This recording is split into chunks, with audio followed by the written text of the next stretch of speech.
Small cap mutual funds investor की एक favourite category है और आमतौर पे सभी इन्वेस्टर्स के पोर्टफोलियो का हिस्सा होते हैं।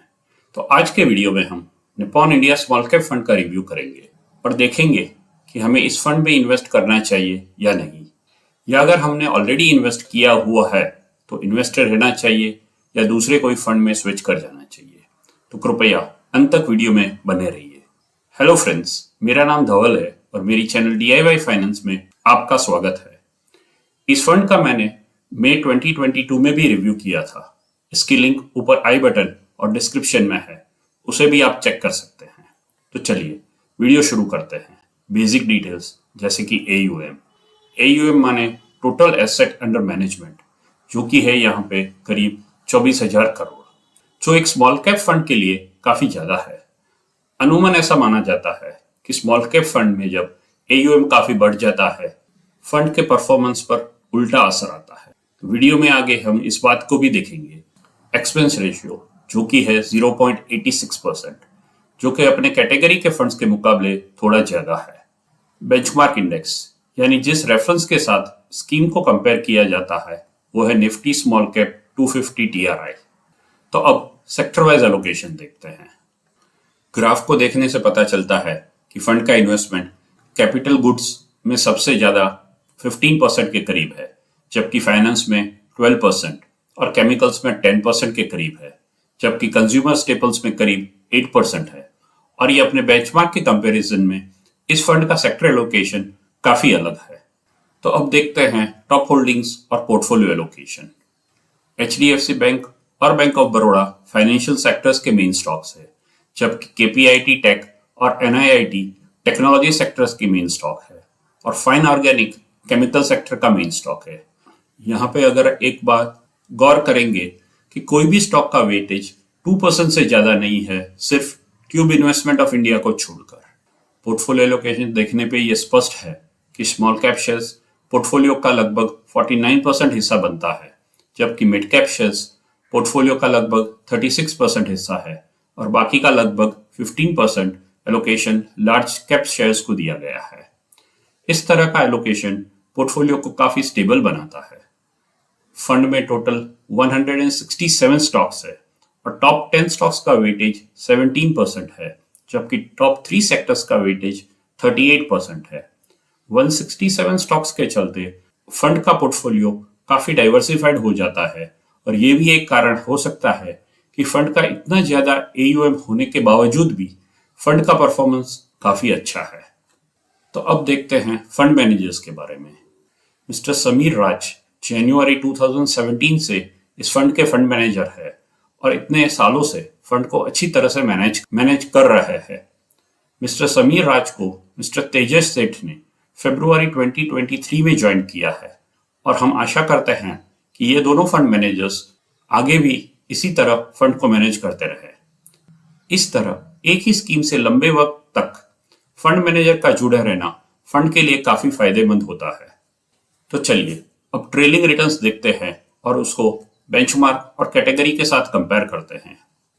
3 महीने, 6 महीने, 1 साल, 3 साल, 5 साल, 7 साल और 10 साल के रिटर्न्स को कंपेयर करने पे ये अपने बेंचमार्क और कैटेगरी से काफी ज्यादा अच्छा परफॉर्म किया है, जो कि एक फंड के लिए काफी अच्छा और जरूरी भी है। अब कैलेंडर रिटर्न्स भी चेक करते हैं, जो बताएंगे कि फंड कितना कंसिस्टेंट है अपने परफॉर्मेंस में।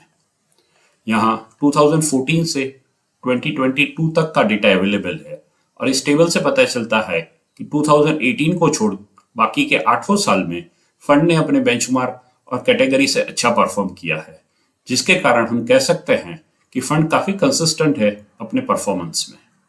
तो अब देखते हैं फंड ने 2023 के पहले 3 महीनों में कैसे परफॉर्म किया है। ग्राफ को देखने से पता चलता है कि फंड ने अपने कैटेगरी और बेंचमार्क के कंपैरिजन में थोड़ा ज्यादा ही अच्छा परफॉर्म किया है। तो अब देखते हैं रोलिंग रिटर्न्स। यहाँ हम 1 साल, 3 साल और 5 साल के रोलिंग रिटर्न्स को चेक करेंगे।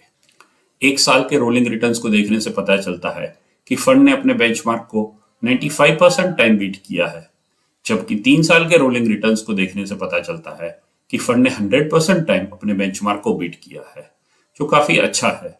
और अगर हम 5 साल के रोलिंग रिटर्न्स को देखें तो हमें पता लगता है कि फंड ने सिर्फ अपने बेंचमार्क को 100% बीट ही नहीं किया है, लेकिन साथ में कभी भी नेगेटिव रिटर्न्स नहीं दिया है। तो रोलिंग रिटर्न्स के डेटा को देखने के बाद हम ये जरूर कह सकते हैं कि फंड का परफॉर्मेंस काफी अच्छा है और 5 साल के इन्वेस्टमेंट होराइजन में नेगेटिव रिटर्न्स की संभावना ना के बराबर है। अब देखते हैं फंड के रिस्क पैरामीटर्स को और कंपेयर करेंगे बेंचमार्क इंडेक्स और कैटेगरी से। फर्स्ट वन, मीन रिटर्न यानी एवरेज रिटर्न, जो यहाँ पे है 33.40 और ये अपने बेंचमार्क और कैटेगरी दोनों से ज्यादा है। यहाँ जितनी ज्यादा वैल्यू उतना ज्यादा अच्छा है। सेकंड, स्टैंडर्ड डेविएशन यानी कि रिटर्न्स अपने मीन रिटर्न्स से कितना ऊपर या नीचे गया है। ये वैल्यू बेसिकली फंड की वॉलेटिलिटी दर्शाती है, जो यहाँ पे है 27.39 और ये अपने कैटेगरी से ज्यादा है पर अपने बेंचमार्क से कम है। यहाँ ये वैल्यू जितनी कम है उतना ज्यादा अच्छा है। थर्ड वन, शार्पी रेशियो यानी रिस्क एडजस्टेड रिटर्न, जो कि है 1.08 और ये अपने बेंचमार्क और कैटेगरी दोनों से ज्यादा है। यहाँ जितनी ज्यादा वैल्यू हो उतना ज्यादा अच्छा है। फोर्थ वन, बीटा यानी कैटेगरी के कंपैरिजन में फंड कितना वॉलेटाइल है। यहाँ पे उसकी वैल्यू है 0.91 जो कैटेगरी से ज्यादा है।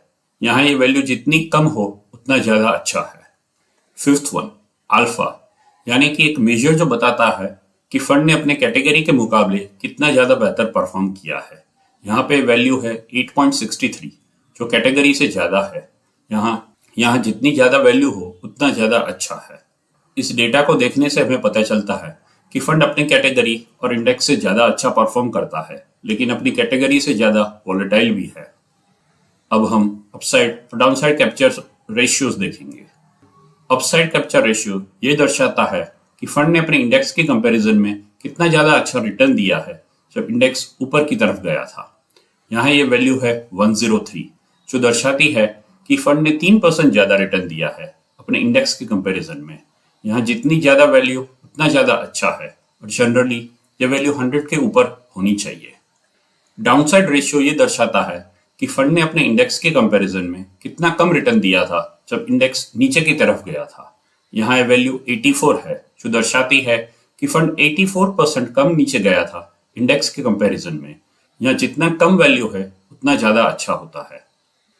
इस डेटा को देखने से पता चलता है कि फंड का अपसाइड प्रोटेक्शन ठीक है, लेकिन डाउनसाइड प्रोटेक्शन इतना अच्छा नहीं है।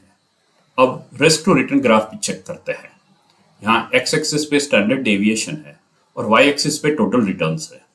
ग्राफ को देखने से पता चलता है कि फंड ने अपनी कैटेगरी और इंडेक्स दोनों से ज्यादा रिटर्न दिया है, लेकिन अपनी कैटेगरी और इंडेक्स दोनों से ज्यादा वॉलेटाइल भी है।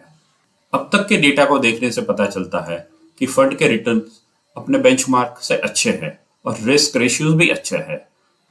और अगर आपको ये वीडियो अच्छी लग रही है तो वीडियो को लाइक और शेयर जरूर करें, और अगर आपने मेरी चैनल को सब्सक्राइब नहीं किया है तो सब्सक्राइब भी जरूर करें। तो अब देखते हैं इन्वेस्टर्स को क्या करना चाहिए। First, existing investors. फंड के रिटर्न्स और रिस्क पैरामीटर्स को देखने से हमें पता चलता है कि फंड का परफॉर्मेंस काफी अच्छा और कंसिस्टेंट है, तो इस फंड में इन्वेस्टेड रह सकते हैं। श्योरली फंड का स्टैंडर्ड डेविएशन यानी कि वॉलेटिलिटी थोड़ी ज्यादा है, परंतु स्मॉल कैप फंड्स में वॉलेटिलिटी तो रहती ही है और मुझे लगता है कि लंबे समय तक इस फंड में बने रहने से काफी अच्छे रिटर्न्स मिल सकते हैं। सेकंड, नए इन्वेस्टर्स जो इन्वेस्टमेंट शुरू करना चाहते हैं उसके लिए मैं कहूंगा कि हम स्मॉल कैप फंड्स में इन्वेस्ट करते हैं ज्यादा रिटर्न्स के लिए, जानते हुए भी कि स्मॉल कैप्स रिस्की है। तो स्मॉल कैप फंड का एम होना चाहिए हाई रिटर्न्स, थोड़ा रिस्क ज्यादा लेकर भी, और ये फंड ऐसा ही कर रहा है। अब तक तो फंड का हाई AUM फंड के परफॉर्मेंस पे कोई बुरा असर नहीं ला पाया है और हम आशा करेंगे आगे भी ना ला पाए। तो मुझे लगता है कि न्यू इन्वेस्टर्स इस फंड में इन्वेस्टमेंट शुरू कर सकते हैं। अगर आपको लगता है फंड का हाई AUM फंड को आगे जाके परफॉर्मेंस पर असर डाल सकता है, तो आप स्मॉल कैप कैटेगरी के दूसरे फंड्स जैसे कि क्वांट, कैनरा रोबेको वगैरह के साथ भी जा सकते हैं। मैं यह बताना चाहूंगा कि मेरे पोर्टफोलियो में Nippon India small cap fund है और आने वाले कुछ समय में उसे चेंज करने का मेरा कोई प्लान नहीं है। मैं फिर से 6 या 7 महीने के बाद इस फंड का रिव्यू करने की कोशिश करूंगा। तो आप सभी से रिक्वेस्ट है कि मेरी चैनल के साथ जुड़े रहिए। मेरे पुराने वीडियोस को देखने के लिए अटैच कार्ड्स को क्लिक करें। Thank you.